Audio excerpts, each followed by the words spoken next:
એક તો સ્પષ્ટ થાય છે કે હવે અમારા અમિતની ભૂલ તો થઈ છે કે એ હની ટ્રેપનો શિકાર બન્યો છે. એટલે મારે આપના માધ્યમથી તમામ જે રાજકીય અને સામાજિક જે નવયુવાનો જે લોકો છે એને મારે કેવું છે કે આ કિનાખોરની રાજનીતિમાં તમે તમારું ચારિત્ર પહેલા સંભાળો. કે આ જે ચાર્જશીટ બનશે, જે આ પોલીસ અત્યારે પૈડી મેળીને તપાસ કરીને જે રીતે ચાર્જશીટ બનાવશે, એમાં શું મુખ્ય આરોપી પકડાશે?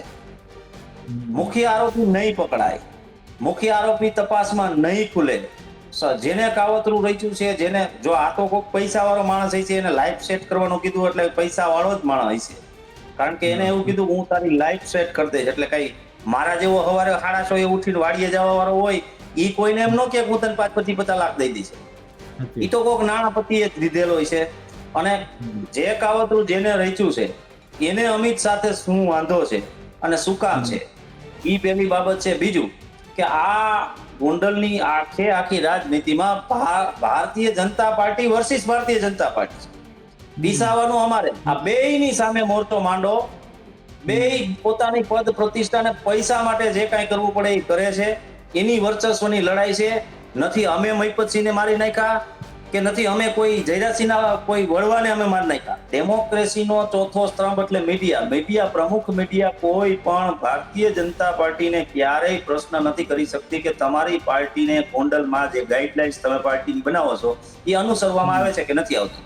ગોંડલની અંદર તમે સંવેદનશીલતા દાખવો છો, ગુંડાગીરીની ફલાણી ઢીકડી તમે ગોંડલમાં કરી શકો છો કે નહીં? મહિપતસિંહ એટલે જો મહિપતસિંહને અને અનિરુદ્ધસિંહને બેયને ડિફરન્સ સમજુ છું. ભલે બાપ દીકરો રહ્યા, મહિપતસિંહના સિદ્ધાંત અલગ હતા. મહિપતસિંહની નિડરતા અને નિષ્ઠા અલગ હતી. ઈ અનિરુદ્ધસિંહમાં અત્યારે અમને નથી જોવા મળતો. રમેશભાઈ ધડુકની તમને હું વાત કરું તો રમેશભાઈ ધડુકને જ્યારે 2017 ની અંદર ચળવળાટ એવી હતી કે રમેશભાઈ ધડુકને ત્યારે 2019માં લોકસભા લડ્યા અને 17 ની અંદર એને ધારાસભાના ઉમેદવાર તરીકે પાર્ટી એવું વિચારતી હતી અને એ ચળવળ ચાલતી હતી. પણ ખરા એ દરમિયાન રમેશભાઈના દીકરા ઉપર હુમલો થાય છે. કોઈ કારણ નહીં, તમે સમજો, કોઈ કારણ નહીં. આજ સુધી કોઈ કારણ સામે નથી આવ્યું. હુમલો થાય છે, એની 307 ની ગુનો દાખલ થાય છે અને અચાનક હમણાં તાજેતરમાં જ મારા હાથમાં જજમેન્ટ આવ્યું કે રમેશભાઈના દીકરાનો આરોપી પુરાવાના અભાવે છૂટી જાય છે. રમેશભાઈનો દીકરો ખુદ જે વિટનેસ બન્યો છે, જેને છરીઓના ઘા લાગ્યા છે, એને આંખે દેખેલો અહેવાલ કીધેલો છે. એના ડ્રાઈવર મુસ્લિમ સમાજના ભાઈ હતા, એ પોતે આંખે દેખેલ અહેવાલના વિટનેસ હતા. એમાં પુરાવાના અભાવે છૂટી જાય. રમેશભાઈનો છોકરો છૂટી જતો એક બીજાનો શું આવે? મન કયો હાલો. મારા બધા દર્શકોને મારા બાપા સીતારામ, જય હિન્દ, ભારત માતા કી જય. ગોંડલ મુદ્દે વાત કરવી છે. અમિત ખૂંટના મૃત્યુ મામલે જે રોજ નવા વાતો આવતી હતી એ પછી હવે એક પોલીસ કાર્યવાહીની વાત આવી અને એમાં દિનેશ પાતર અને સંજય પંડિત આ બેની ભૂમિકા હોવાનું પોલીસે દાવો કર્યો. પૂછપરછ કરી, યુવતીની પણ પૂછપરછ કરીને યુવતી સહિત 4 લોકોની અટક કરવામાં આવી છે. હવે આમ જુઓ ને તો એક વાત બહુ સરળ ભાષામાં સમજવા જેવી છે કે ગોંડલમાં કંઈક ને કંઈક થઈ રહ્યું છે. એ આપમેળે તો નથી થઈ રહ્યું એવું લાગે છે, કારણ કે ષડયંત્ર રચાય તો ધરપકડ થાય ને ભાઈ. એટલે ગોંડલમાં કંઈક ને કંઈક થઈ રહ્યું છે. હવે આપણે ઈ સમજવાનો પ્રયાસ કરવો છે કે આ થઈ શું કામ રહ્યું છે. કારણ કે જો આમ સીધી ભાષાનું લોજિક ઈ છે કે બધું જોડાયેલું છે ભારતીય જનતા પાર્ટી. તમે સમજ્યા? હવે આ ભાજપના જ નેતા ભાજપની સામે પડ્યા, ભાજપના જ નેતા ભાજપને નથી ગમતા અથવા તો ભાજપને ગમે છે તો એકબીજાને નથી ગમતા. આ કઈ છે ને ગળમથલમાં સામાન્ય માણસ પીસાય છે. આ એક તાજું ઉદાહરણ અમિત ખૂંટનું છે. આ મુદ્દે ચર્ચા કરવી છે. ચર્ચા કરવા અમારી સાથે જોડાયા છે રાજુભાઈ સખિયા. રાજુભાઈને આપ અમારા માધ્યમથી અને સોશિયલ મીડિયાના માધ્યમથી એમના બેબાક બોલથી આપ એમને સાંભળો જ છો. રાજુભાઈ, ખૂબ ખૂબ સ્વાગત છે સૌથી પહેલા તો. અને જી નમસ્કાર આપને અને દર્શક મિત્રોને. નમસ્કાર રાજુભાઈ. સૌથી પહેલા મારે ઈ મામલે સમજવું છે રાજુભાઈ કે અમિત ખૂંટ મામલે શરૂઆતથી એવા આરોપ લાગ્યા અનિરુદ્ધસિંહ અને રાજદીપસિંહ ઉપર કે એમણે આ કર્યું છે. પછી અનિરુદ્ધસિંહે કીધું કે અમને ફસાવાનો ટ્રાય કર્યો ને હવે સંજય પંડિત અને દિનેશ પાતર પોલીસે એમની અટક કરી છે. આ મામલે પહેલા પ્રકાશ પાડો કે આપ શું અને કેવી રીતે જોવો છો અને આપ શું માનો છો આ કેસમાં? બિલકુલ, જે પોલીસ કામગીરી કરી રહી છે ઈ એક તપાસનો વિષય છે. એના તપાસમાં જે કાંઈ સ્ટેજ આવતા હોય એ મુજબ પોલીસે કામગીરી કરવી એ એની નૈતિક ફરજ હોય છે. અને એ ફરજના ભાગરૂપે મારા ધ્યાન ઉપર એક હમણાં જ પોલીસની પ્રેસ કોન્ફરન્સ આવી કે એમાં કોઈક નામ વ્યક્તિ કદાચ પોલીસને ધરપકડ ન કરવાની એટલે ઓળખ ન આપે એક શબ્દ વાપરી અને કીધું કે એક્સે આ છોકરી જે હતી ફરિયાદી, એની સાથે જે છોકરી હતી પૂજા ગોર, એ પૂજા ગોરને સંપર્ક કરીને એવું કીધું કે તમારે ફલાણા ભાઈને સોશિયલ મીડિયાથી ફસાવાનો છે, તમને તમારી લાઈફ સેટ થઈ જાય, નોકરી મળી જશે, ડ્રેસ લઈ દીધો, કપડા લઈ દીધા ને એવું બધું જાણવા મળ્યું છે હમણાં. એટલે આમાં આ કેસની અંદર એક તો સ્પષ્ટ થાય છે કે હવે અમારા અમિતની ભૂલ તો થઈ છે કે એ હની ટ્રેપનો શિકાર બન્યો છે. એટલે મારે આપના માધ્યમથી તમામ જે રાજકીય અને સામાજિક જે નવયુવાનો જે લોકો છે એને મારે કેવું છે કે આ કિનાખોરની રાજનીતિમાં તમે તમારું ચારિત્ર પેલા સંભાળજો. જો ચારિત્ર તમારું ખરાબ હશે તો અંજામ મોત જ આવશે. અત્યારે અમારી સ્થિતિ એવી થઈ ગઈ છે કે એક 8 વર્ષના દીકરાએ બાપ ખોયો છે, એક સ્ત્રીએ પતિ ખોયો છે અને એક પરિવારે પુત્ર ખોયો છે. એની અમને કાયમીને માટે ખોટ રહેવાની જ છે. પરંતુ જે રાજકીય કિન્નાખોરી છે એની તમે ચરમસીમા જુઓ, ગોંડલની અંદર એની ચરમસીમા જુઓ કે આ હદે આવું કૃત્ય કરાવવા જો કોઈ તૈયાર થતું હોય, હજી પુરવાર નથી થયું પણ શંકા સેવી શકાય, જો આવું કોઈ કરવા તૈયાર થતું હોય તો આ તાલુકાની અંદર રાજનીતિ છે એ તલવારની ધાર છે. જો આની અંદર તમે હાલવામાં જરાક પણ તમે તમારી ચૂક કરી તો જાતે જ આપણે આપણો ફોન કાપી છીએ એવું સ્પષ્ટપણે માની લેવું જોઈએ. એટલે આવી રાજનીતિની અંદર જે લોકો અત્યારે કેવું થયું છે કે ભાઈ બે પક્ષ છે, એક બે ભાજપના, એક જયરાજસિંહનો પક્ષ, એક અનિરુદ્ધસિંહનો પક્ષ. બંને પક્ષની અંદર પટેલો બંને પક્ષની અંદર બંને સાથે જોડાયેલા, કોઈના કોઈ વ્યવસાયથી, ધંધાથી, ગેરકાનૂની ધંધાથી, રાજકીય ક્ષેત્રથી, ગમે એનાથી જોડાયેલા. એક વર્ગ છે પટેલોનો કે જેને કોઈ એને લેવા દેવા નથી, પણ એને આ બે જે એકબીજા સાથે જોડાયેલા છે એના કારણે ઈ સમાજ સાથે છે. આવા તમામ જે વિભાગ થઈ ગયા છે એ વિભાગના કારણે કદાચ આજે આવી સ્થિતિમાં આજે અમે દીકરો ખોયો છે તોય અમે એક સ્પષ્ટ અવાજ નથી ઉઠાવી શકતા. એક કાયદાકીય પ્રણાલીની અંદર અમે પ્રવેશ નથી કરી શકતા. માનો કે આ જે ચાર્જશીટ બનશે, જે આ પોલીસ અત્યારે કઈડી મેળીને તપાસ કરીને જે રીતે ચાર્જશીટ બનાવશે, એમાં શું મુખ્ય આરોપી પકડાશે? મુખ્ય આરોપી નહીં પકડાય, મુખ્ય આરોપી તપાસમાં નહીં ખુલે. જેને કાવતરું રચ્યું છે, જેને જો આ તો કોઈક પૈસા વાળો માણસ છે, એને લાઈફ સેટ કરવાનું કીધું એટલે પૈસા વાળો જ માણસ છે. કારણ કે એને એવું કીધું હું તારી લાઈફ સેટ કરી દઈશ. એટલે કઈ મારા જેવો સવારે 6:30 ઉઠીને વાડીએ જવા વાળો હોય ઈ કોઈને એમ ન કે હું તને 50 લાખ દઈ દઈશ. ઈ તો કોઈક નાણાપતિએ જ દીધેલો છે. અને જે કાવતરું જેને રચ્યું છે એને અમિત સાથે શું વાંધો છે અને શું કામ છે, ઈ પહેલી બાબત છે. બીજું કે આ ગોંડલની આખી રાજનીતિમાં Bharatiya Janata party versus Bharatiya Janata party છે.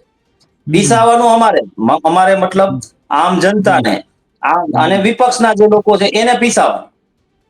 ઈ લોકોની અંદરો અંદરની લડાઈ છે. ભાઈ તમે તમારી પાર્ટીની ઓફિસની અંદર તમારી લડાઈ પૂરી કરો, અથવા તો તમે તમારી પાર્ટીના, તમારા સત્તાના, સરકારના માધ્યમથી તમે પૂરી કરો. શું કામ આવા લોકોના ભોગ તમે લ્યો છો? મેં પેલા પણ કીધેલું હતું કે આ રીબડાની અંદર 2022માં આઝાદી આવી, આવો શબ્દ જયરાજસિંહ અને ગીતાબા માટે શરમજનક છે. કારણ કે 30 વર્ષથી જે તાલુકાની અંદર તમારું નેતૃત્વ હોય અને તમે જ્યાંથી નિવાસ સ્થાનથી 12 કિલોમીટરના અંતરે જો ગામ ગુલામ હોય તો તમારા માટે આ શાસન કરવું નહીં, ફિટકાર વરસાવે તેવું છે. 2022માં જ તમને રીબડા યાદ આવે છે? 22 પહેલા યાદ નથી આવતું? આ રાજકીય કિનાખોરી છે ને રાજકીય કિનાખોરીના કારણે રીબડાના આ દીકરાનો ભોગ લેવાનો છે. મેં અગાઉ પણ કીધું હતું કે આમાં અમારો જ દીકરો જાશે. અને હજી પણ આવા જ સંકેત છે, જો અમારા વાળા નહીં સમજે તો આ બેયની સામે મોરચો માંડો. બેય પોતાની પદ પ્રતિષ્ઠાને પૈસા માટે જે કાંઈ કરવું પડે એ કરે છે. એની વર્ચસ્વની લડાઈ છે. નથી અમે મહિપતસિંહને મારી નાખ્યા કે નથી અમે કોઈ જયરાજસિંહના કોઈ વડવાને અમે મારી નાખ્યા. અમારો તો કોઈ રોલ જ નથી. અમે તો એમને પીસાઈ છીએ કારણ કે સંખ્યા એ અભિશ્રાપ છે અમારો. રાજુભાઈ, એક વાત મને ખબર નથી પડતી કે ગોંડલ આટલું રહસ્યમય કેવી રીતે હોઈ શકે. ગુજરાતનો એક ભાગ છે, ગુજરાતનો એક તાલુકો છે, એક શહેર છે. બાકી બધાની જેમ જેમ બાકી સુરત છે, બરોડા છે, ભાવનગર છે, ઘણા બધા છે, એમ જ એક ગોંડલ છે. પણ ગોંડલનું રાજકીય અને આ બધું કાવતરાનું ષડયંત્ર એટલું બધું ઊંડું છે, એ સમજાતું નથી કે એવું કેમ છે ગોંડલમાં. અને પાછું તમે કીધું એમ કે છે તો બે ભારતીય જનતા પાર્ટીના પક્ષ. એવું તો છે નહીં કે ભાઈ હા ચલો રાજકીય લડાઈ ક્યારે હોય કે ભાઈ કોઈ એક પક્ષના હોય, બીજો વિરોધ પક્ષના હોય, તો સામે સામે નિવેદનબાજી થાય.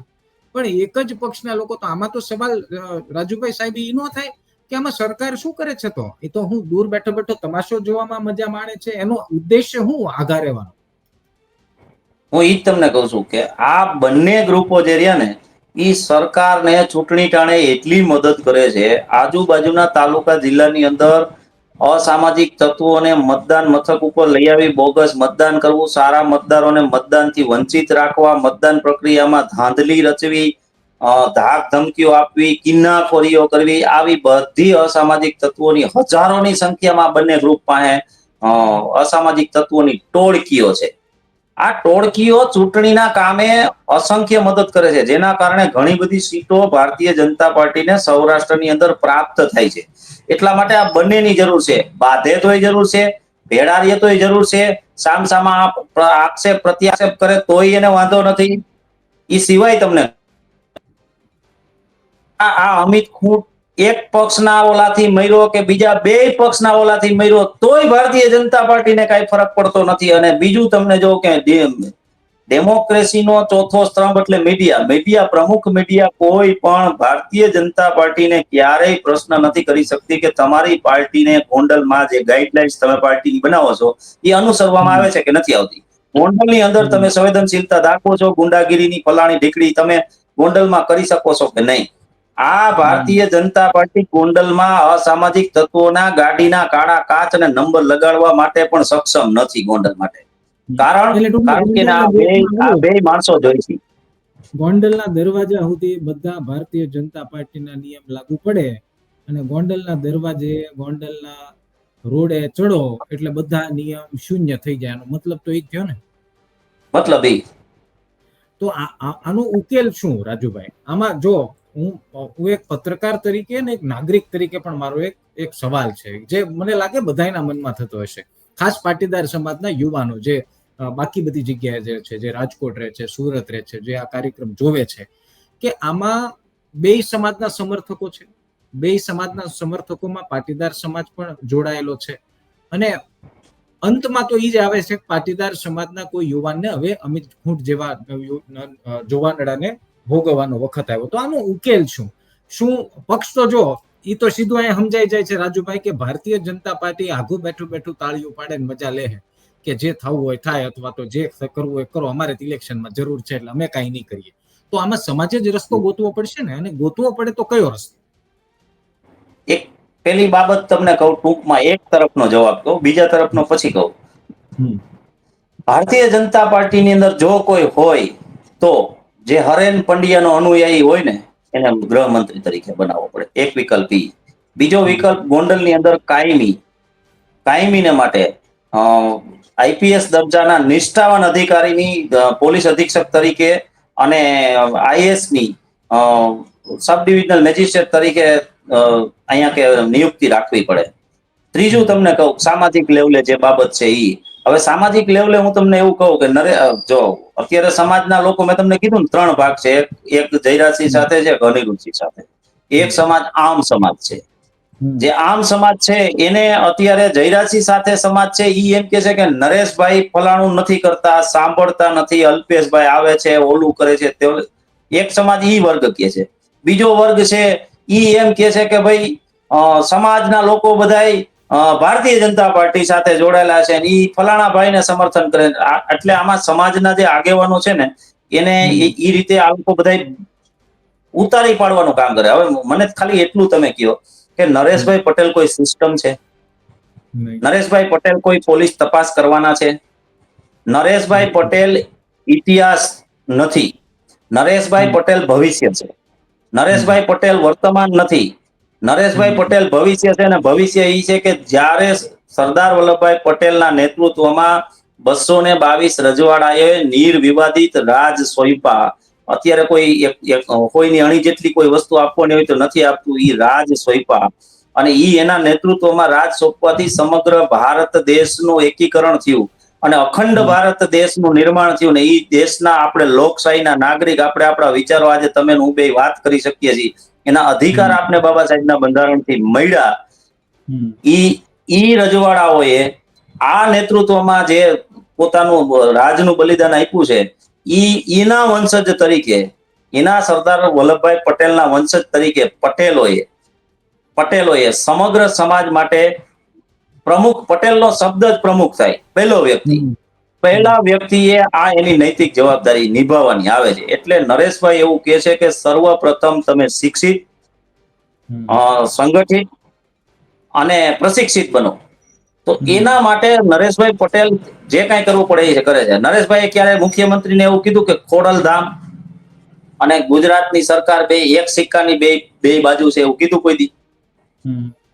કેવા વાળા કહે છે ને, નરેશભાઈ એવી કોઈ દી કલ્પના કરી કે ભાઈ નરેશભાઈએ કીધું હોય છે કે ભાઈ સરકાર આ કામમાં નિષ્ફળ ગઈ છે, કાયદો અને વ્યવસ્થામાં નિષ્ફળ ગઈ છે, આ સ્પષ્ટ શબ્દોમાં એને કીધું હોય છે. પરંતુ બીજા આગેવાનો એવું કહે છે કે આપણી સ્ત્રીઓ સલામત નથી, અને રિવોલ્વર આપવું છે. તમે કાલ્પનિક વાત તમે કરો છો.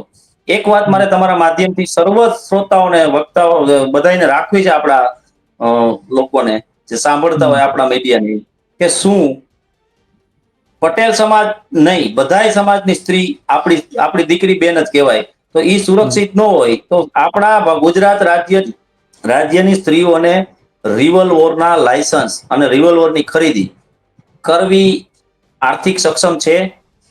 બીજું કે જે મુખ્યમંત્રીની હાજરીમાં આવું ભાષણ અમારા આગેવાન આપે છે, ઈ આગેવાન મુખ્યમંત્રીને પૂછી શકશે કે તમારા અર્બન વિસ્તારની અંદર કમિશનર અને રૂરલમાં કલેક્ટર લાયસન્સ માટે જે 5 લાખનો બાંધો મંગાવે છે, એ વગર બાંધે કરાઈ આપશે? આવી કાલ્પનિક વાતો કરી, આદર્શવાદી સ્ટેજ ઉપરથી વાતો કરીને જતા રહીએ છે અને સમાજને એવી વિસંગતતાઓ ઉત્પન્ન કરે છે, એવી પ્રકારની વિસંગતતાઓ ઉત્પન્ન કરે છે કે ના છૂટકે સ્થાનિક જેવો હોય તેવા નેતાનો ફેન બનવું પડે છે લોકોને. એનો શિકાર ન બને એટલા માટે એના પેલા ક્રાઇટેરિયાની અંદર રહેવું પડે છે. એના આવા અમુક પરિણામો આવે છે. દાખલા તરીકે જે રીબડાની સમસ્યા હતી, એ રીબડાની સમસ્યા જમીનની એવી હતી કે ભાઈ કોઈને વ્યક્તિને જમીન વેચવી હોય તો એ સમયની અંદર સૌથી પહેલા તો મહિપતસિંહનો આભાર અમારે બધાને માનવો જોઈએ કે એની બાજુમાં આવેલ સાપર વેરાવળની અંદર 1 લાખની એકર વેચાણી છે એક સમયમાં. આજે એ જમીન કરોડોની એકર અત્યારે રીબડામાં વેચાય છે. ઈ જગ જાહેર છે. ભલે કાળા નાણાં જ્યાં નાખતા હોય, જે કરતા હોય, દસ્તાવેજી પ્રક્રિયા બીજી હોય, આ બીજી હોય. હવે મહિપતસિંહે ઈ ઇન્ડસ્ટ્રીયલને 8 થી 10 વર્ષ પહેલા આવવા દીધું, ત્યાં સુધી એને આવવા નહોતું દીધું કે ભાઈ અહીંયા ઇન્ડસ્ટ્રીયલ થશે તો આ લોકો છે ને એ પોતાનું ખેતીનો રોજગાર ધંધો કેવી રીતે કરશે, ને જાજા પૈસા આવશે તો ક્યાંક સેટ થાય. એટલે જાજા પૈસા આવ્યા એવું લાગ્યું એટલે મહિપતસિંહે જમીન વેચવા 1-2 જણાએ પેલી શરૂઆત કરી. આ વાસ્તવિક છે, રીબડાની જઈને પણ આ વસ્તુ તમે કરી શકો. એને વેચવાનું કર્યું એટલે એને કીધું બાપુ હવે અમે ક્યાં બિન ખેતી કરવા જાય ને અમારે અહીંયા ક્યાં કારખાને વાળાને લઈ આવવાનું, તમે બોલો ને કિંમત. એટલે બાપુએ કીધું ભાઈ 91 એકર તું આલે ચીઠી કરી દઉં. એટલે બાપુએ એને ચીઠી કરી દીધી. મહિપતસિંહ એટલે જો મહિપતસિંહને અને અનિરુદ્ધસિંહને બેયને ડિફરન્સ સમજુ છું. ભલે બાપ દીકરો રહ્યા, મહિપતસિંહના સિદ્ધાંત અલગ હતા. મહિપતસિંહની નિડરતા અને નિષ્ઠા અલગ હતી. ઈ અનિરુદ્ધસિંહમાં અત્યારે અમને નથી જોવા મળતી. મહિપતસિંહે 91 લાખ રૂપિયામાં, માની લ્યો આપણે વાત કરી છે, 91 લાખ રૂપિયાની અંદર ચીઠી કરી દીધી કે ભાઈ આ લ્યો, આ તમારી ત્રણેય ભાઈ, આ મારા સગા બનેવીની વાત કરું છું, જે મારા બનેવીની જમીન, સગા બનેવીની જમીન વેચાણી એની હું વાત કરું છું તમને. એટલે મારી પાસે એથોન્ટિક પુરાવા છે. 91 લાખમાં નક્કી કર્યું કે ભાઈ આ ત્રણેય ભાઈની 91 લાખની એકર, ત્રણેય ભાઈની થઈને 30 વીઘા જમીન, એટલે 10 એકર જમીન હતી. એટલે બાપુએ એને પૈસા આપી દીધા, તમારે બીજી જગ્યાએ જ્યાં જમીન લેવી ત્યાં લઈ લ્યો, પણ જમીન તમારા નામે રહેશે જ્યાં સુધી વેચાય નહીં, બિન ખેતી નહીં થાય ત્યાં સુધી. પછી મારા બનેવીની 30 વીઘા જમીન ત્રણેય ભાઈની બિન ખેતી કરી અને બાપુ છે એ પ્લોટોનું વેચાણ મારા બનેવીને એના હસ્તક કરાવે છે. મારા બનેવી મારા ખુદના ગામમાં જમીન લીધી, બીજા જગ્યાએ પણ લીધી, અને રાજકોટની અંદર મકાન પણ લીધા. આવી રીતે રીબડાના પટેલોએ આ રીતે મહિપતસિંહને જમીનો વેચે છે. હવે એમાં કોકનો ડોળો જાય છે કે હારું આ તો ઇન્ડસ્ટ્રીયલ થયું, ઇન્ડસ્ટ્રીયલ થયા પછી માફી થઈ ગઈ, તો ભાઈ અહીંયા પ્રોટેક્શન હતું થોડું. કે દાખલા તરીકે જે ઇન્ડસ્ટ્રીમાં જે લોકો આવતા હોય કારખાના વાળા, તો એને થોડું પ્રોટેક્શન, અસામાજિક તત્વો આ તે બીજું ઘણું બધું કારખાના વાળાઓને હેરાન કરવા વાળું હોય. હડમતારા જીઆઈડીસી માં ઘણું બધું એવું છે કે મારી જ ગાડી હાલે ને મારું ફલાણું હાલે ને, એવું બધું ઘણું બધું છે. એટલે આજુબાજુના એરિયામાં છે એવું ન થાય ને, એટલે એને આ એનું ગમ્યું, એટલે એને બધાએ ટૂંકમાં અપક્ષ, કોઈ સામે વિરોધ જ નહીં, અનિરુદ્ધસિંહને ઇન્ડસ્ટ્રીયલ એસોસિએશનના પ્રમુખ બનાવ્યા છે. હવે જો અત્યારે આ કારખાનામાં બધા, અત્યારે કારખાના થઈ ગયા 50% જેવી જમીનની અંદર, તો કારખાના વાળો, ઉદ્યોગ વાળો અને ખેડૂતોની બેયની પેલી અલગ અલગ હોય. કારખાના વાળો કોઈનું સહન કરે, કોઈ અન્યાય સહન કરે, કરોડોના રૂપિયા કારખાનું કર્યું હોય, 1 મિનિટ કોઈને ખોટી રીતે સહન કરે. આજની તારીખમાં અનિરુદ્ધસિંહને પ્રમુખ તરીકે શું કામ રાખ્યા છે? ઉદ્યોગપતિઓ, ઉદ્યોગપતિઓ પાછા પટેલ છે 90% થી વધારે. એટલે આ એક ઊભું કરી, આ એક મુદ્દો બનાવી, અને 2022 ની અંદર અમારા વિસ્તારની અંદર કોઈ મુદ્દો નહોતો ચૂંટણી માટે. કારણ કે બુનિયાદી સવાલો ઉપર તો કોઈ દિવસ ચર્ચા થઈ નથી. બુનિયાદી સવાલો ઉપર ચૂંટણી લડાણી નથી. ભ્રષ્ટાચારે માજા મૂકેલી હોય, ગુંડાગીરી, ગેરકાનૂની વેચાણ, આ તે કિનાખોરી, આ બધી માજા મૂકી ગયેલી હતી. એટલે એવા મુદ્દા ઉપર ચૂંટણી પ્રચાર માટે જવાય એવું નહોતું. એટલે 2022 ની અંદર ચૂંટણીની ટિકિટ માટે જે કઈ દાવેદાર તો દર વખતે હોય ને, કોઈ સિંગલ વ્યક્તિ તો હોતા નથી, હોય દર વખતે દાવેદાર. તો આ વખતે એવી જ રીતે દાવેદાર ઉભા થયા, તો દુશ્મની કે ભાઈ તો અમારા દુશ્મન છે, દાવેદાર દુશ્મન થાય લોકશાહીમાં. આ દુશ્મન થયા, પછી એના ગામમાં મીટિંગ થાય, સભા થાય, આવી રીતે અમારા છોકરાઓને હથિયાર બનાવ્યા, ચડાવ્યા, જે કઈ કર્યું એ રાજકીય સ્ટન્ટ આપણે બધા જોયા. પછી ઈ થયા પછી ચૂંટણી આખા વિસ્તારની અંદર રીબડાના નામ ઉપર લડાય કે રીબડા અમને મત નહીં આપો તો રીબડા અહીંયા તમારા ગામમાં આવી જાય. ઈ મુદ્દા ઉપર ચૂંટણી બહુમતીથી જીતાણી, પણ જીતવા પાછળના 3 કારણો છે કે થોડીક દબંગશાહી, થોડીક ભય બતાવ્યો, અને થોડીક ગેરરીતિ કરી, એટલે ચૂંટણી જીતાણી. આ ચૂંટણી જીતાઈ ગયા પછી આ મામલો પડતો. ત્યારથી માંડીને અત્યાર સુધી કોની જમીન ક્યાં વેચાણી, કોને વેચી, કોને નથી વેચાણી, એ બાબતનો એક પણ 3 વર્ષની અંદર કિસ્સો સામે આવ્યો નહીં. જે અમિતભાઈને અને અનિરુદ્ધસિંહને જે કઈ ફરિયાદ થઈ હતી, એ ફરિયાદ પણ કોર્ટમાં નિર્ણયાર્થે છે, તે પછી કોઈ અરજી થતી નથી. એટલે આ આખો મુદ્દો રાજકીય બનાવી અને ભોગ લેવા માટેનો છે. અને આ રીતે અમારા છોકરાનો ભોગ લીધો છે. હવે અમારા છોકરાના દીકરો જે છે ઈ નોંધારવો થયો, શું એને અનિરુદ્ધસિંહ, જયરાજસિંહ એના માટે કઈ કરાવી દે? લાભ તો એને બેને મળ્યો છે, નુકસાની બેમાંથી એકઈ નથી ગઈ. નુકસાની તો અમને ગઈ, નાણાની માણાની બે. અને હકીકતમાં તો રાજુભાઈ એવું હોવું જોઈએ ને કે આજે તમારી રાજકીય કિન્નાખોરીમાં, તમારી રાજકીય અંદરની લડાઈમાં એક સામાન્ય સમર્થક હોય કે તમારો ફોલોવર હોય, ફેન હોય, અથવા કાંઈ ન હોય, માની લો આ બધામાંથી કંઈક હોય કે કાંઈ ન હોય, પણ ભોગ તો એ સામાન્ય માણસનો લેવાય છે ને. તો હવે આનો અંત નહીં થાય તો આજે અમિત ખૂંટનો આપણે કિસ્સો જોયો ને એની ઉપર આપણે અફસોસ કરી રહ્યા છીએ. કાલ કોઈ બીજો યુવાન ફસાશે, કાલ કોઈ ત્રીજો યુવાન ફસાશે, તો આ તો બંધ જ નથી થતું. મૂળ મારો પ્રશ્ન એ જ છે કે આ બંધ થશે, અને બંધ કરવા વાળું કોણ? કેમ કે જો સરકાર રસ લેતી નથી, ભાજપ રસ લેતું નથી, જે સ્થાનિક લોકો છે, જે પટેલ સમાજનાથી લોકો છે, એ વહેંચાયેલા છે કે અડધામાં છે, અડધા આની યારે છે, અડધા સામાન્ય લોકો છે, એ બિચારા પોતાના ધંધા વ્યવસાયમાં વ્યસ્ત છે, જેને આ કોઈ યાર લેવા દેવા નથી. તો પછી રાજુભાઈ આ તો બંધ જ નહીં થાય. અને આપણે અહીંયા બે માણસ ભેગા થઈને સામે ચર્ચા કર્યા કરીએ, અને રેડિયો નાખ્યા કરીએ, અને બળતરા કર્યા કરીએ, પણ ગોંડલમાં જે થવાનું તો થયા જ કરશે. આને બંધ કોણ કરાવશે? પછી બંધ કરવા માટે પેલી સમજદારી અમારા લોકોને, જે અહીંના સ્થાનિક છે, તમામ જ્ઞાતિના લોકોને જોવાની છે કે ભાઈ શુદ્ધ બુદ્ધિથી રાજનીતિના તર્કને સમજવો જોઈએ કે જે માણસ તમારી પાસે જે અપેક્ષાથી જે પ્રકારે વાત કરે છે, એ વાતની પાછળ આપણું હિત અને અહિત શું છે એ પેલા જોવું જોઈએ. એક. બીજું કે જો સરકાર ઈચ્છે તો આ તાત્કાલિક બંધ થાય એમ છે. હમ અનિરુચિએ ગેરકાનૂની સજા માફી મેળવી છે.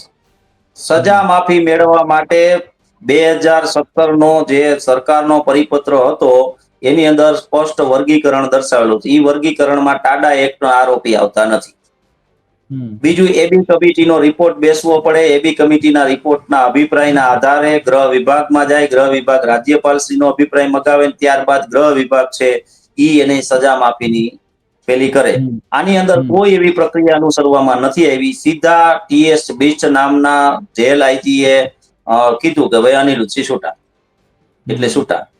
તો અનિરુદ્ધસિંહને ફરી વખત જેલમાં મોકલવા માટે પોપટ હમ લાખા સોરઠિયાના દીકરાના દીકરા હરેશભાઈએ એપ્લિકેશન દાખલ કરેલી છે. કોર્ટે હમ એમાં તાત્કાલિક ધોરણે એફિડેવિટ મૂકી કોર્ટમાં, અને સરકારે પોતાનો સ્વયં સ્પષ્ટ અભિપ્રાય જાહેર કરવો જોઈએ. બીજું કે હમ જયરાજસિંહને માનવ વધના અપરાધી 2017 ની અંદર ઘોષિત કરી દીધા. જોઈજો, આ બે ને 17 માં જ રાખે છે. ઓને 17 માં છોડે છે ને ઓને 17 માં સજા પડે છે ને એને અપીલ થાય છે હમ 2017 માં. તો ઈ 17 ની જે અપીલ છે એ સુપ્રીમ કોર્ટની અંદર પેન્ડિંગ છે. આની અંદર નામદાર ગુજરાત હાઈકોર્ટે માનવ વધના અપરાધી ઘોષિત કર્યા છે. ન્યાય હમ પ્રણાલીનો ઇતિહાસ ભારત દેશનો એવું કહે છે કે કોઈ નામદાર હાઈકોર્ટે માનવ વધના અપરાધી તરીકે ઘોષિત કરેલા વ્યક્તિને સુપ્રીમ કોર્ટે નિર્દોષ જાહેર કરેલ નથી. એટલે હમ જયરાજસિંહ નિર્દોષ જાહેર થતા નથી. જે વિલંબ હમ થાય છે એ વિલંબ આપણે સમજી શકીએ કેવી રીતે થાય છે. ગુજરાત હમ રાજ્યની સરકારે સુપ્રીમ કોર્ટને અભિપ્રાય આપવો જોઈએ કે ભાઈ, અમારે આ છેલ્લા 5 વર્ષની અંદર અનિરુદ્ધસિંહ અને જયરાજસિંહના કારણે અમારી મશીનરી, અમારી પોલીસ, અમારી તંત્ર, અમારી કાયદો, અમારી વ્યવસ્થા આ રીતે અમારી સાખ દાખ અમારી ખડરાણી છે. હમ તાત્કાલિક ધોરણે આનો નિર્ણય કરી અને હમ જયરાજસિંહને જેલ હવાલે કરો. હમ આ બંને વ્યક્તિઓ જેલ હવાલે થઈ જશે. ગોંડલની ગુંડાગીરી, ગોંડલની ભ્રષ્ટાચાર, ગોંડલનો ગેરકાનૂની બધાય જે છે એ હમ તમામ કિસ્સાઓ બંધ થઈ જશે. અને ગોંડલ હમ ગોકુળિયું સર ભગવતસિંહજીનું ફરી વખત થઈ જશે. અને કોઈ ગોંડલને મિર્જાપુરના નામથી બોલાવવા જરૂરત નહીં કરે. એ ગેરંટી. હમ આ મીડિયા, અમારી આ મીડિયાને વિનંતી છે બે હાથ જોડીને, કે આપ પણ સરકારના કાન ખેંચો. કે શું તમે પોલીસ રીબડા વાળા ચાલુથી રાખી છે? પોલીસ જયરાજસિંહ હારું રાખ્યું છે કે એનો છોકરો ગમે એના ગમે એવા ભાષણ કરે, ગમે એના છોકરાઓને ઉપાડી હા આવે? પછી તો હું તમને કહું ને અહીંયા હજારો હજારો પોલીસના ધાડા ખડકી દેવાના, હું આ પોલીસનો પગાર ઈવડાઈ દે છે? મારે તો પોલીસ તંત્રને પ્રજાના કામ કરવાના નથી? મારે તો તો તમને આ નહીં જનતાને જોતી હોય ઈ સરકાર? મારે તમને ને જનતાને એવું કેવું છે કે સરકારનું કાન આમળવા માટે જ અમે છીએ ને. હવે ગોંડલ મુદ્દે સરકારને આમ હલ બલાઈને જગાડી અમારા બાવડા દુખી ગયા ને મારું ગળું હુકાઈ ગયું. પણ આ ટસના મસ થાય નથી. પણ ટસના મસ કરીને આપણે રહેવું, કેમ કે એમની જવાબદારી આવે છે. એમનું કામ આ રાજ્યમાં શાંતિ સ્થપાયેલી રહે ને કાનૂન વ્યવસ્થા જળવાયેલી રહે, એમનું કામ છે. જો એ કંઈક ચૂક કરતા હોય તો અમારું કામ છે સવાલ પૂછવાનું, આપણે એમને પૂછતા રહેવાના છે. મારો છેલ્લો એક મુદ્દો છે, મારે તમને પહેલા આમ તો પૂછવો હતો કે ગોંડલ ને રાજકોટ પોલીસ, આમ તો જો કે મેં ગોંડલ રાજકોટ પોલીસમાં સતીશ વર્મા, સતીશ શર્મા જેવા બાહોશ અધિકારીઓ જોયેલા છે. અને ત્યારે કેવા પ્રકારની કાર્યવાહી થઈ મેં સાંભળેલું ને વાંચેલું છે. પણ અત્યારે પણ એવી જ સ્થિતિ કે રાજકુમાર જાટનો, મારે આમ રાજકુમારનું નામ એટલા માટે લેવું પડે કે સાહેબ, દિલ્હી સદનમાં આ યુવાનના મોતનો મામલો ઉછળી જાય અને તેમ છતાં ગુજરાતની જનતા આપણે જો એની ઉપર સવાલ ન પૂછીએ તો એ લાંછન આપણા ઉપર છે. રાજકુમાર જાટનું મૃત્યુ મામલો અને પોલીસની કામગીરી, આ બે ઉપર તમે થોડો પ્રકાશ પાડો. તમે કેવી રીતે એને જુઓ છો, શું જોઈ રહ્યા છો? કારણ કે સાહેબ, એમની બેન અને એમના બાપા બિચારા એ ન્યાય માટે જો ગુજરાતમાં ધક્કા ખાતા રહે તો આપણી આ મહેમાન ગતિ ઉપર તો લાંછન છે જ કે પાડોશી રાજ્યમાંથી કોઈ 2 રૂપિયા કમાવા આવતા પરિવારને આપણે આમ ધક્કે ચડાવીએ. પણ સાથોસાથ આ તો આપણો વ્યક્તિગત મુદ્દો પણ છે ને રાજુભાઈ. આપણે તો ગુજરાતી છીએ યાર, આપણી ઉપર કોઈ આમ લાંછન લગાડી જાય કે અમે તમારા રાજ્યમાં આવ્યા, મારો દીકરો જતો રહ્યો, મને ન્યાય નથી મળતો, તો આમાં તો આપણું લોહી ઉકળવું જોઈએ. તો પોલીસની કામગીરી અને રાજકુમારનો મૃત્યુ કેસને આપ કેવી રીતે જોઈ રહ્યા છો? એમાં શું લાગે છે આપને? નિશિતભાઈ, રાજકુમાર મૃત્યુ કેસ સમક્ષ આખી ઘટના જે વર્ણવી શકે તેવી બનેલી છે. ઈ લોકોની કરુણા તમે જોવો, ઈ મા બાપ, ઈ બહેનો જે પ્રકારે અહીંયા કે અપેક્ષા અને જે એને વાતો કરી, ઈ બધાયનું તમે વિવરણ કરો કે એક એક આપણા રાજ્યની શાખ કેટલી હદે ખરાબ થાય છે. રાજકુમાર જાટના પિતાએ પ્રથમથી માંડીને અત્યાર સુધીમાં એક જ વાત કરી છે કે જયરાજસિંહના ઘરના સીસીટીવી કેમેરા લ્યો, મારા દીકરાને કેટલો માર્યો, મને કેટલો માર્યો, ઈ એમાં દેખાય છે. પોલીસ લેતી નથી, પોલીસ ઈ બાબતે કામ કરતી નથી. એનસી ગુનો નોંધો, તપાસ કરીએ છીએ, તપાસના નામ ઉપર આજ દિન સુધી આજે 3 મહિનાથી વધુ સમય થઈ ગયો, હાલ કોઈ એફઆઈઆર, કોઈ ઠોસ કાર્યવાહી થઈ નથી. FSL ના રિપોર્ટ આપણે જોયા, આ બધુંય જોતા આપને એવું લાગે છે કે ગુજરાતની સરકારને એની સાખની પડી નથી. જો એને એની સાખની પડી હોય તો એને નામદાર ગુજરાત હાઈકોર્ટની અંદર એક એપ્લિકેશન દાખલ કરેલી છે, એક સ્પેશિયલ ઇન્વેસ્ટિગેશન CBI ની માંગ કરેલી છે. એ બાબતે કદાચ નામદાર કોર્ટમાં હજી પેન્ડિંગ છે, કદાચ હજી વારો આજે તારીખ હતી, આવ્યો કે નથી આવ્યો ખબર નથી, પરંતુ સરકાર પણ પોતાનો સ્વયં સ્પષ્ટ અભિપ્રાય નથી દેતી. એને વચ્ચે હમણાં મારા માનવા મુજબ મહિનો દિવસ પહેલા કે રેન્જ આઈજીઓની જે સત્તા છે એમાં થોડોક એને વધારો કરેલો હતો કે ભાઈ ડીએસપી ની ઉપર રેન્જ આઈજી કેવી રીતે મોનિટરિંગ કરી શકે. તો ભાઈ જો તમે સત્તા વધારી શકતા હોય તો રાજકોટમાં રેન્જ આઈજી તરીકે નિર્લિપ રોયને મૂકી જાવ ને ભાઈ, અને કરી દો ને આ રાજકુમારના જાટની આ જે પ્રકરણ છે એનો પર્દાફાશ. અને બીજું કે તમે જોવો કે ભાઈ ઠેર ઠેર જગ્યાએ સીસીટીવી કેમેરા, એના પિતા કે છે, એના બેન જે રીતે કે છે કે ભાઈ કટકા કટકા કરીને અમને બતાવે છે, ભાઈ આખા આપો ને. શું કામ પોલીસ પોતાની સાખ ગુમાવે છે? અને પોલીસ, તમે જુઓ પોલીસ પ્રક્રિયા તમે જુઓ એની કામની, કે આ ગુનાની અંદર જયરાજસિંહ સાથે છે, ફટાફટ બધી તપાસ, બધાય ગુના આરોપીઓ છે કે નથી એ પછીની વાત, જેને જેની ઉપર આરોપ લગાડ્યો હાલ ભાઈ સીધો જેલમાં. તો આ કામગીરી, આ તો પાડ માનો કે સંજય સોલંકીની FIR જુનાગઢની અંદર લેવાની થતી હતી.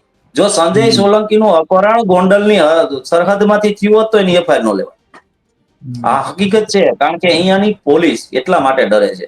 પોલીસ ડરે છે, કયું નથી કરતી. આ તમને હજી કહી દઉં, પોલીસ ડરમાં છે. ડરમાં એટલા માટે છે કે અહીંયા કે બાહોશ બાહોશ PSI ચાવડા સાહેબ, લક્ષ્મણભાઈ ચાવડા, કે એ એક એવી વ્યક્તિ કે એને 80 ના દાયકાથી માંડીને 88 ના દાયકા 8 વર્ષ સુધી સતત 8.5 વર્ષ સુધી ગોંડલની અંદર પોતે ફરજ બજાવી. PSI ની નોકરી 3 વર્ષ માત્ર હોય, 8.5 વર્ષ સુધી એને અહીંયા આ ધરોહરની અંદર પોતે પોતાની ફરજ બજાવી નિષ્ઠાપૂર્વક, અને 0 ક્રાઇમ કરી. અને આપણી કાનૂન નામની બુકની અંદર જે ગુજરાતની વિધાનસભાના પટ્ટાગઢની અંદર જેનું પ્રેસ આઉટ થાય છે, એ કાનૂન નામની બુકની અંદર ગોંડલને 0 ક્રાઇમ રેકોર્ડ કરીને બતાવ્યો હતો. એવા અધિકારીની હત્યા અહીંયા થરે જાહેરમાં થઈ છે ને, એટલે પોલીસ ડરે છે કે ભાઈ એના બાળકો, જેથી ચાવડા સાહેબની હત્યા થઈ તેથી એના નાના દીકરાની ઉંમર 1 વર્ષ હતી સાહેબ. વિચાર કરી લ્યો કે મહિલાએ એક વર્ષનો દીકરો, એક 5 વર્ષનો દીકરો અને 7 વર્ષની દીકરીને લઈ અને ઈ સમયથી માંડીને અત્યાર સુધીનો સમય કેવો હતો, અત્યાર સુધીનું એનું ગુજરાન કેવી રીતે ચલાવ્યું હોય છે. એક સામાન્ય ખેડૂતના એ દીકરી છે, આહિર સમાજના.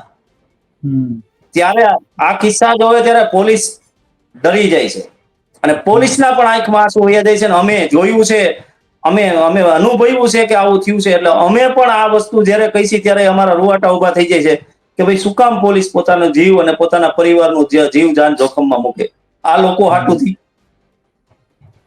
અને આટલી ખરાબ સ્થિતિ, અને તેમ છતાં કોઈ પગલા નહીં લેવાના, અથવા તો કોઈ કંઈ બોલવાનું નહીં. મને તો એ થાય કે આપણે કેટલીક વાર, જો હું બહુ ખુલ્લા મને આ વાત કરું છું કે કોઈ પણ સમાજના મોભી હોય, હું ખાલી પટેલ સમાજની વાત નથી કરતો, 18 વર્ણના સમાજના જે મોભીઓ છે, જો તમારા સમાજનો યુવાન પીડાય છે, તમારા સમાજનો કોઈ વ્યક્તિ આ ભોગવે છે, તો શું એ સમાજે પણ આગળ ન આવવું જોઈએ? જો મેં બહુ સારી એક ઘટના જોઈ, અમરેલીમાં પાયલ ગોટી સાથે અન્યાય થયો અને જામીન એમને નહોતા મળતા, અથવા તો જામીનની તારીખ પડી એની પહેલા અમરેલીમાં પટેલ સમાજના મોભીઓએ એક બેઠક કરી, અને સાહેબ હાંજ પડતા પાયલ ગોટીને જામીન મળી ગયા. તો મારો કહેવાનો મતલબ એમ છે કે શું ગોંડલમાં આ ન થઈ શકે? કારણ કે જો કોઈ રસ નહીં લે તો સમાજના દીકરાને સુરક્ષિત રાખવા, સમાજને સુરક્ષિત રાખવા સમાજે જ આગળ આવવું પડે. બિલકુલ, આ એક અહીંયા કે એવી એક જાતિવાદી સાયકોલોજી ઊભી કરી દીધેલી છે કે ભાઈ કોઈ પટેલ અવાજ ઉઠાવશે તો ક્ષત્રિયનું નેતૃત્વ વહી જશે, અને ક્ષત્રિયનું નેતૃત્વ વહી જશે તો તમારા ગેરકાનૂની આડાઅવળા જે ધંધા છે એ બધા તાત્કાલિક બંધ કરવા જોશે, એટલે તમે મારી તરફેણમાં લાગી જાઓ. આવું બેમાંથી ગમે એ આગેવાન હોય એવું કે ભાઈ મારી તરફેણમાં લાગી જાઓ, એટલે એક ટીમ લાગી જાય કામે. અને જે માણસ દાખલા તરીકે અલ્પેશભાઈ અહીંયા આવતા હતા, અલ્પેશભાઈ અહીંયા કે લોકોને જાગૃત કરવા આવતા હતા. એને અહીંયા કઈ કોઈ વ્યવસ્થા નહોતા, એ વ્યવસ્થા માટે આવતા હતા. એ કઈ અહીંયા વિકલ્પ બનીને તો થોડા આવતા હતા, કારણ કે ભાજપને ટિકિટ અહીંયા દે, અને એ આયાતી ને દે. આ લોકો નો કે ભાઈ આયાતી નહીં જીતે અહીંયા, તમે અહીંયા કે અમારા અલ્પેશભાઈ ને દઈ દો, પાટીદાર ને દેવી હોય તો આ અલ્પેશભાઈ ને મૂકો તડકે, એમ કે ને આ લોકો. તો અલ્પેશભાઈ વિકલ્પ બની નહોતા આવતા, વ્યવસ્થા બનીને આવતા હતા. એટલે એને ખબર પડી ગઈ કે આ લોકો જો અહીંયા જો દેવ સાટોડિયાની ઘટના ઘટી, તો દેવ સાટોડિયાની ઘટનાની અંદર તાત્કાલિક સવારથી સાંજ થઈને તમે જોયું અકડે ટાટ આખો હોલ જે 4000 માણસનો ભરાઈ ગયો. એ 4000 માણસનો હોલ ભરાઈ ગયો એટલે એને ખબર પડી ગઈ કે આમાં સત્તા પરિવર્તન થતા વાર ન લાગે, આપણી સામે મોરચો થઈ જાય. એટલે સૌથી પ્રથમ દેવ સાટોડિયાના ફાધરને જે રીતે દાબ દબાણ, લોભ લાલચ જે કઈ આપીને કરવું પડ્યું એ કરીને સમાધાન કરાવીને પૂરું કરાવ્યું. આ જ રીતે કોઈ પણ માણસ માથું કાઢે અથવા કોઈ મુદ્દો જે એને એના નેતૃત્વને ખંડન કરતો હોય એવા મુદ્દાને તાત્કાલિક ધોરણે કરડી મરડી દબાવી અને પૂરો કરી નાખવાનું. આ એના કારણે બીજું કોઈ નેતૃત્વ ઊભું નથી થઈ શકતું. અને નેતૃત્વના અભાવે જો રમેશભાઈ ધડુકની તમને હું વાત કરું તો રમેશભાઈ ધડુકને જયારે 2017 ની અંદર ચળવળાટ એવી હતી કે રમેશભાઈ ધડુકને ત્યારે 2019માં લોકસભા લડ્યા અને 17 ની અંદર એને ધારાસભાના ઉમેદવાર તરીકે પાર્ટી એવું વિચારતી હતી, અને એ ચળવળ ચાલતી હતી. પણ ખરા એ દરમિયાન રમેશભાઈના દીકરા ઉપર હુમલો થાય છે, કોઈ કારણ નહીં, તમે સમજો, કોઈ કારણ નહીં, આજ સુધી કોઈ કારણ સામે નથી આવ્યું. હુમલો થાય છે, એની 307 ની ગુનો દાખલ થાય છે, અને અચાનક હમણાં તાજેતરમાં જ મારા હાથમાં જજમેન્ટ આવ્યું કે રમેશભાઈના દીકરાનો આરોપી પુરાવાના અભાવે છૂટી જાય છે. રમેશભાઈનો દીકરો ખુદ જે વિટનેસ બન્યો છે, જેને છરીઓના ઘા લાગ્યા છે, એને આંખે દેખેલો અહેવાલ કીધેલો છે. એના ડ્રાઈવર મુસ્લિમ સમાજના ભાઈ હતા, એ પોતે આંખે દેખેલ અહેવાલના વિટનેસ હતા. એમાં પુરાવાના અભાવે છૂટી જાય. રમેશભાઈનો છોકરો છૂટી જતો બીજાનો શું આવે, મન કયો હાલો. એટલે એક સિસ્ટમને ચેન્જ કરવાની વાત છે. અને આ કોઈ એવું નથી કે એક દિવસ કે 2 દિવસ કે એકવાર અવાજ ઉઠાવે સોલ્વ થઈ જાય. પણ ખેર, આપણે તો એક પત્રકાર તરીકે ને એક નાગરિક તરીકે હું વિનંતી કરું કે ગોંડલમાં શાંતિ સ્થપાયેલી રહે એની જવાબદારી રાજનેતાઓની જ હોય સાહેબ, એ સરકારની જ હોય. જનતા તો સાહેબ એના ધંધા રોજગાર વ્યવસાયમાં વ્યસ્ત હોય. એમનું કામ છે સમયસર ટેક્સ ભરવાનું, તમારું કામ છે શાંતિ સુરક્ષા અને વ્યવસ્થા આપવાનું. હવે ઈ કામે જો જનતા કરવા મળે પછી સરકારનું શું કામ ભાઈ, હે કે નહીં? એટલે અપેક્ષા રાખીએ કે આ રાજકીય કિલ્લાખોરી બંધ થાય હોય તો, નહીં તો પાછું ઘણાને ખોટું લાગી જાય કે નિશિતભાઈ પાછું બહુ બોલ્યા, બહુ કહેવા મળ્યા, અઘરા સવાલ પાછા ખોટા બહુ લાગે. પણ ખેર, રાજુભાઈ છે ને, તમે જો હા, એટલે એ જ કહું છું કે આ બંધ થવી જોઈએ. કેમ કે રાજકીય વર્ચસ્વ ને એમ્પાયર સ્થાપવા માટે જો બીજા લોકોના ભોગ લેવાતા હોય તો જેના થકી આ એમ્પાયર સ્થપાય છે એને આવવું જોઈએ મેદાને, સરકારે આવવું જોઈએ, ભારતીય જનતા પાર્ટીના હાઈકમાન્ડે આવવું જોઈએ કે ભાઈ તમારી બેની આ લડાઈમાં, અથવા તો તમારા બેના મન દુઃખમાં, અથવા તો તમારા બેના નાના કજિયામાં જો સામાન્ય લોકો હેરાન થતા હોય તો વડીલો જે પક્ષના હોય ભાઈ એને અંદર કૂદવું પડે ને એને આ શાંત પાડવું પડે, અથવા તો ખતમ કરવું પડે. તો જ મને લાગે છે કે ગોંડલ. જી રાજુભાઈ. હા, જો 2 ગ્રુપો હોય ને ત્યાં ઘણી વખત આપણે જોયું ગેંગ ઓવર થાય. અહીં ગોંડલની અંદર કોઈના માથાય નથી ફૂટતા, જોયું તમે? બેમાંથી એકેય ગ્રુપના, બેમાંથી એકેય ફેમિલી મેમ્બરને કાંઈ લાભ હોય કોઈ નો મારે એકબીજાને. એ બે કોમ્પિટિશન કરે. કેવું? ઓલો 4 કરોડની ગાડી લઈ આવે તો ઓલો 6 કરોડની લઈ આવે. કોમ્પિટિશન ખરું, પણ આ પ્રકારનું. અને પાછા સમાજના અમુક જે આંખે પાટા બાંધેલા લોકો વાતો કેવી કરે કે ભાઈ ફલાણા ભાઈને અમે કીધું તું પણ એને સાંભળ્યું નહીં. અરે ભાઈ, તમે જેને કહો છો કે ભાઈ રમેશભાઈ ધડુકને મહિપતસિંહ પોતાની જીવનની અંદર આખી જિંદગી ભારતીય જનતા પાર્ટીથી દૂરી બનાવીને રાખી વ્યક્તિએ 2019માં રમેશભાઈ ધડુક માટે જાહેર નિવેદન આપ્યું, પ્રેસ કોન્ફરન્સ બોલાવીને કે હું મહિપતસિંહ ભાઉભા જાડેજા મારા 2 લાખ કાર્યકર્તાઓ સાથે પોરબંદર લોકસભાની અંદર રમેશભાઈ ધડુકના સમર્થનમાં ભારતીય જનતા પાર્ટીના હાથ મજબૂર કરવા હું ભારતીય જનતા પાર્ટીની સાથે છું. તો જાઓ ને રમેશભાઈ ધડુક પાસે. અને અહીંયાના સ્થાનિક છે, વાસ્તવિકતા જાણે છે, રાજકીય પોતાને પીઠબળ છે, તો એની પાસે નથી જતા. નરેશ પટેલ ને બોલાવે, એટલે અલ્પેશભાઈ એક્ટિવિસ્ટોને બોલાવે, બધાને, વરુણભાઈ, મેહુલભાઈ, જિગીસાબેન. શું છે એ સિસ્ટમ છે? એ લોકો તો એક સેવક છે સમાજના. હવે આ પરિસ્થિતિમાં આગેવાનોને પણ હું આપના માધ્યમથી કહું છું કે તમે તમારી માથે બાંધી પાટી તો હટાવો. તમે કેની વાત કેવી રીતે કરો છો? તમારે જો સમાજના આગેવાનોનો સહકારો લેવો હોય તો ગોંડલમાં રમેશભાઈ ધડુક બેઠા છે, અને મહિપતસિંહે અને એના છોકરાએ એને જીતાડવા માટે ભેખ ભેરો. તો આજ 2019 નું એક નિવેદન છે, જયરાજસિંહ અને અનિરુદ્ધસિંહ બે એક સ્ટેજ ઉપર જામકંડોરણા જાય છે અને એમ કહે છે કે આ ચૂંટણી રમેશભાઈ ધડુક નથી લડતા, આ ચૂંટણી અનિરુદ્ધસિંહ, મહિપતસિંહ જાડેજા અને જયરાજસિંહ ટેમુભા જાડેજા લડે છે, એટલે તમારે ઈ પૂર્વક કામ કરવાનું છે. તો આખું ઘર એક માણસને જેને કામે લાગ્યું હતું એને સંસદ સભ્ય બનાવ્યા હતા, અભણ અને અશિક્ષિત વ્યક્તિને તમે લોકસભામાં મોકલ્યા હતા. એવડું મોટું નેતૃત્વ છે, તમે એને ભામાશા કરી દીધા, વીર કરી દીધા, જે કાંઈ કરવાના હતા એ કરી દીધા. તો તમારી ફરિયાદ સ્થાનિક સ્ત્રોત ત્યાં લઈને જાઓ ને, તમને સમસ્યા હોય તો. પણ ઈ નથી કરતા. તમે જો ઈ નથી કરતા. ઈ નરેશ પટેલ ને ધરાર કહે છે, અલ્પેશ ને કહે છે. એટલે હું આપના માધ્યમથી સમાજના લોકોને કહું છું, દરેક સમાજના લોકોએ જેને જેના માટે કામ કર્યું છે ને એને કહ્યું કે તમને જેને મોટા કર્યા ને એવડા એ અત્યારે અમને આમ નાના કરે છે, તમે હાલો અમાર ભેગા. અને એક સિસ્ટમ હોય ને, તમારી વાત બહુ સાચી છે. એક સિસ્ટમ હોય, ભાઈ તમને તકલીફ હોય તો તમે પેલા તમારા નગર સેવક પાસે જાઓ, પછી તમારા ધારાસભ્ય પાસે જાઓ, પછી સંસદ સભ્ય પાસે જાઓ, અને ન્યા નો મેળ પછી સમાજના વડા ઉપર આરોપ મૂકો. વાત ખૂબ મુદ્દાની છે તમારી. અને રમેશભાઈ ધડુકને તો એવું તો છે નહીં કાંઈ આ બધું દેખાતું નથી કે વિદેશ વયા ગયા છે, તો વિદેશે ખબર તો પડે જ હવે વોટ્સએપમાં ક્યાંય શું થાય છે. તો રમેશભાઈ બોલવું જોઈએ. પણ બોલવું તો ઘણા જોઈએ રાજુભાઈ, પણ કોઈ બોલતું નથી. તકલીફ એ છે. અને તમારી મારી જેવા લોકો સવાલ ઉઠાવતા રહેશે, પણ આપણે જવાબ ગમે નહીં, આજ નહીં તો કાલ રાજુભાઈ મેળવી લેશું. ખૂબ ખૂબ ધન્યવાદ સખિયા સાહેબ, અમારી સાથે જોડાયા આપ. અને ઘણી બધી જય ભારત, ખૂબ ઘણી બધી વાત ઉપર આપે પ્રકાશ પાડ્યો. તો રાજુભાઈ સખિયાને આપ સાંભળી રહ્યા હતા. જો સાહેબ, મૂળ વાત છે ને, અંતે તો એ જ વાત છે કે જ્યાં સુધી પ્રજા એ જાગે નહીં, સમજે નહીં, જ્યાં સુધી આ પ્રજાને એવું હકીકતમાં જો એવું હોય ને લાગે નહીં કે આપણે અવાજ ઉઠાવવો જોઈએ, તો ત્યાં સુધી કોઈ પણ, હું કઈ માત્ર ગોંડલની વાત નથી કરતો. તમે સાહેબ જુઓ, દિલ્હીનું ઉદાહરણ તમને હું આપી દઉં. હું કોઈ પક્ષની ફેવરમાં કે વિરુદ્ધમાં વાત નથી કરતો, પરંતુ આમ આદમી પાર્ટી પહેલી વખત, બીજી વખત એને સાહેબ કેવું જન સમર્થન મળ્યું, હમણાં શું થયું. એટલે કહેવાનો મતલબ, જનતા જ સર્વોપરી છે સાહેબ. તમારા હાથમાં જે પાવર છે ને, કોઈ નેતાના હાથમાં પાવર નથી, આમ યાદ રાખજો. પણ જરૂરી છે પહેલ કરવાની. અને જે રાજુભાઈ વાત કીધી, જો રમેશભાઈ ધડુકને આ બંને પરિવારો ભેગા મળી સપોર્ટ કરીને જીતાડતા હોય, તો હું તો એમ કહું કે જો તમારો સમસ્યાનો ઉકેલ તમારા નેતાથી ન આવતો હોય, તમને તકલીફ હોય, તો રમેશભાઈ ધડુકને સવાલ પૂછાવા જોઈએ. બરોબર? અપેક્ષા રાખીએ કે તમને આ વિડીયો ગમ્યો હોય, રાજુભાઈની વાતો તમને ગળે ઉતરી હોય, સરસ ભાષામાં, સરળ ભાષામાં, દેશી ભાષામાં એમણે તમને વાત ગળે ઉતરી જાય એવી વાત કરી છે.